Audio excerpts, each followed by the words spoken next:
Arsenal's next three signings have just been revealed, and genuinely, their midfield is going to transform next season.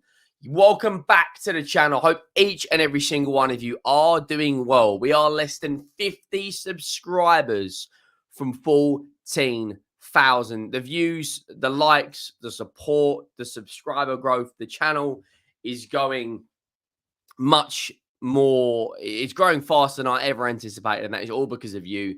So big up to every single one of you watching this. Hope you are doing well.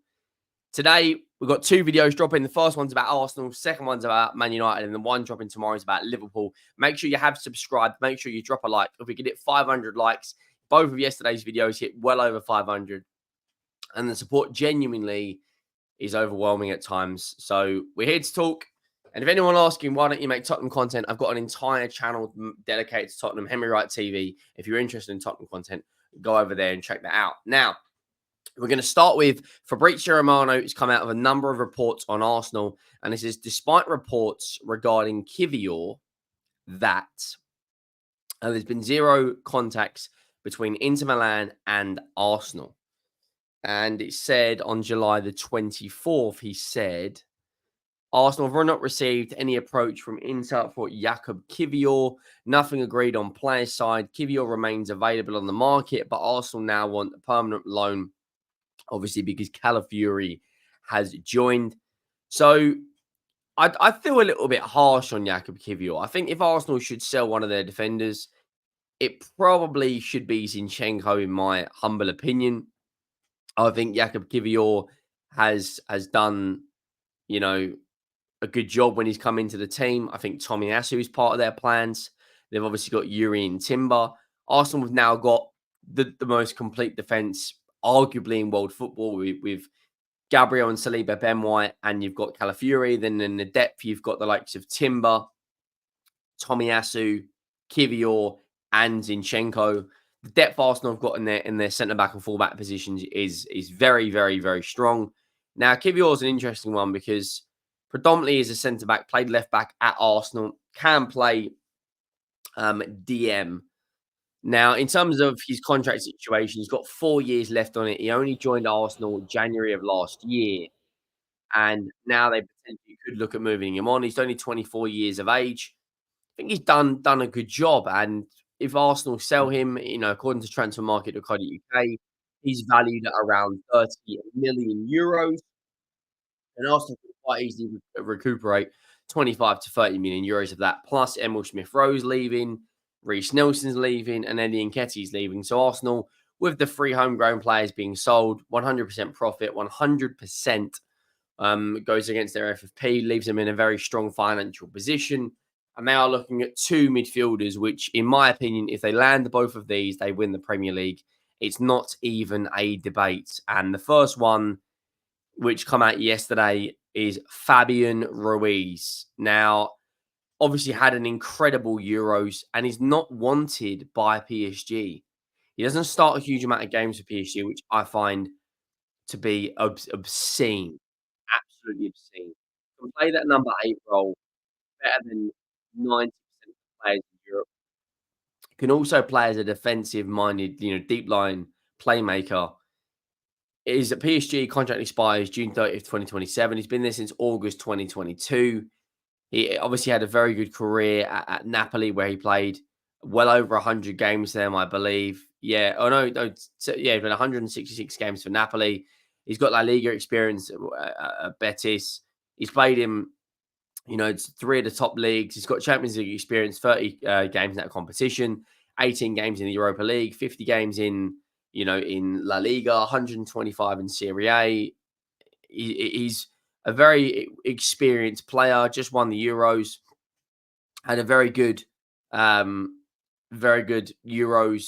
with Spain. I thought it was one of the most underrated players in the competition. And when I look at Fabian Ruiz, what could he bring to Arsenal? Well, he can play. He's played a number of positions in his career. His main position is a central midfielder. He's played 38 positions in the DM, 36 positions in the attacking mid, 18 at left mid, and 6 at right mid. He's played a number of games throughout his career, but what he's known as is slowing down you know, slowing things down in terms of everything. Nothing seems to be rushed. He's got a fantastic weight of pass. For me, one of the best eights in Europe.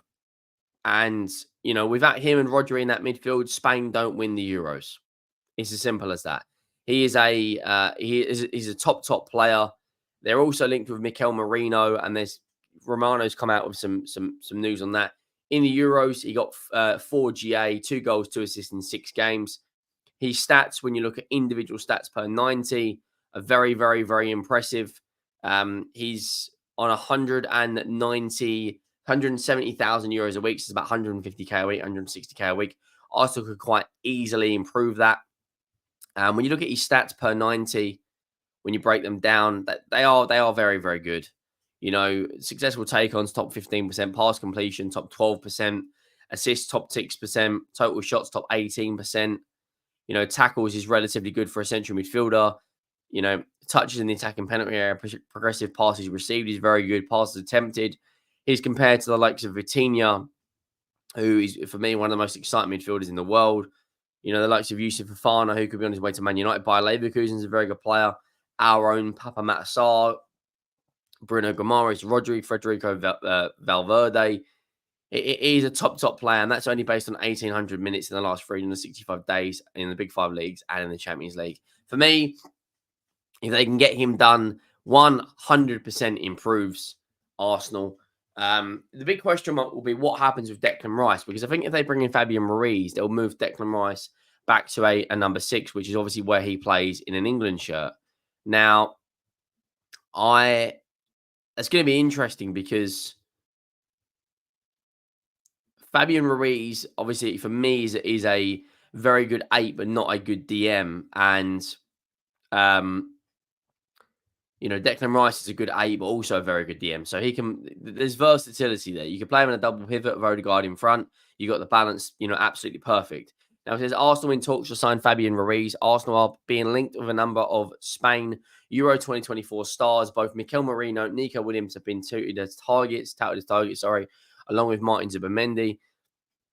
Still, it seems another La Roja hero is now under discussion. According to Football Transfers, the Gunners are in talks with PSG over a potential deal to land Fabian Ruiz. A loan deal with an obligation to buy next summer could even be on the cards. Now, PSG are in a bit of a transitional period with, Kylian Mbappe's gone. Now they're looking at Victor Osimhen. They're looking at Raul Neves.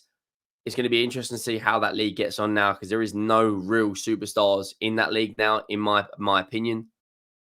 And Fabian Ruiz is not part of PSG's plans.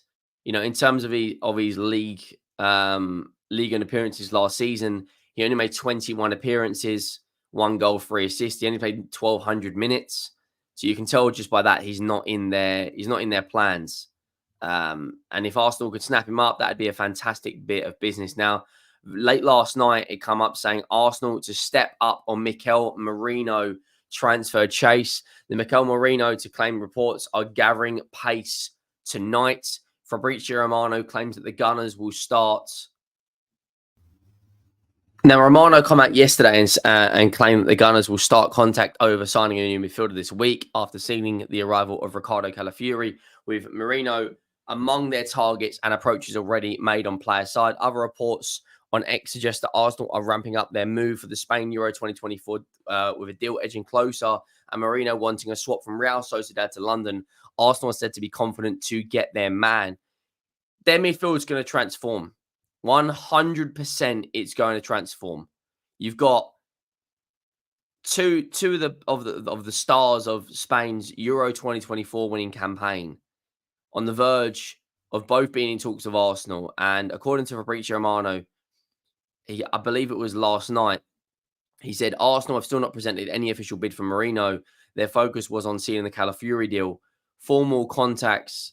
The new midfielder will start in the next few days. So I believe personally that they are going to get both of them over the line. And if they do get both of them over the line, look at the options they've got. Thomas Partey's not going. Jorginho, Declan Rice, Mikel Merino, Fabian Ruiz, Martin Odegaard, Fabio Vieira. They're stacked And this is the difference between Arsenal and Manchester City. And this is one of the reasons why Manchester City have been able to win the league. It's purely because of the depth they've got in quality. Now, if Arsenal can bring on a Mikel Merino or bring on a Fabian Ruiz, obviously rotation is going to be important. It just improves them tenfold. When Kevin De Bruyne gets an injury, Foden can slot in. When Erling Haaland is lacking fitness, they've got Julian Alvarez. When John Stones is lacking, fitness, they can bring in a Kanji. With Walker out, they can bring in Rico Lewis. What Arsenal have got to do it's almost like a game of chess. Man City are looking at apparently Dani Olmo. Arsenal are looking at Mikel Merino and Fabian Ruiz. If Arsenal move, City have to move. If City move, Arsenal have to move. Now, in my humble opinion, these two transfers massively improve Arsenal. Mikel Merino only has 1 year left on his contract. It gives them more control in midfield, and that is exactly what Arteta wants. You're bringing in two players that have just won, the Euros. Fabian Ruiz won a number of league titles of PSG. Plus, Mikel Merino's won the Copa del Rey with Sociedad. You're bringing in a winning mentality into the dressing room. And there's a lot of players in that Arsenal shirt that haven't really ever seen, you know, title winning success. A lot of those Arsenal players haven't won a lot of trophies. Obviously, they've won an FA Cup, which is fantastic. But surely Arsenal fans want the biggest and best trophies with the Champions League and Premier League, and the only way you're going to get that is if you keep building. Now, Mikel Merino, another central midfielder, can play as a DM as well. Contract expires in 1 year's time. The fee apparently is going to be around 25 to 30 million euros. That their midfield is going to completely transform. I'm telling you guys, if they get both of these signings over the line, they will be very, very, very, very strong going into next season. And this coming up weekend is going to be an interesting time for Arsenal because they do play Manchester United in a game which I think could be very, very interesting indeed. And then they play Liverpool, then they play Leverkusen, and then they play Lyon. So it's a very, very competitive start for pre-season for Arsenal. And you couldn't really ask for better games in terms of testing yourself. Man United, it'll be interesting to see where they are, with Dan Ashworth and Eric Ten Hag being the coach now, not the manager, and their new signings. Obviously, Liverpool haven't signed anyone, so it'll be the exact same team as last season. I'm not sure what they're doing. They need to pull their finger out. And then Granit Xhaka is back against Arsenal, and it'll be interesting to see how they get on because Bayer Leverkusen needed an undefeated treble last season. And then they've got Lyon in the Emirates Cup. And then before you know it, the first game of the season on the 17th. And they've actually got a very tough start to the Premier League season. Arsenal's first 3 away games are Villa, Tottenham, and City. I think they'll comfortably beat Wolves, Brighton, and Leicester. But we're going to see how far Arsenal have come because last season, they drew at the Etihad. They lost at Villa Park. Obviously, they blew us to smithereens. But it's not an easy start to the Premier League season for Arsenal. They need to make sure that they are fully prepared going into the season. I think they'll blow Wolves away. I don't actually look. I look at their fixtures. I don't think they lost too many games at the Emirates last season. But I think Arsenal next season with these new signings genuinely are going to be very, very, very strong indeed. Let me know your thoughts down below on it. Make sure you have liked. Make sure you have subscribed. And I'll see you on the next one. Thank you for watching. I am out.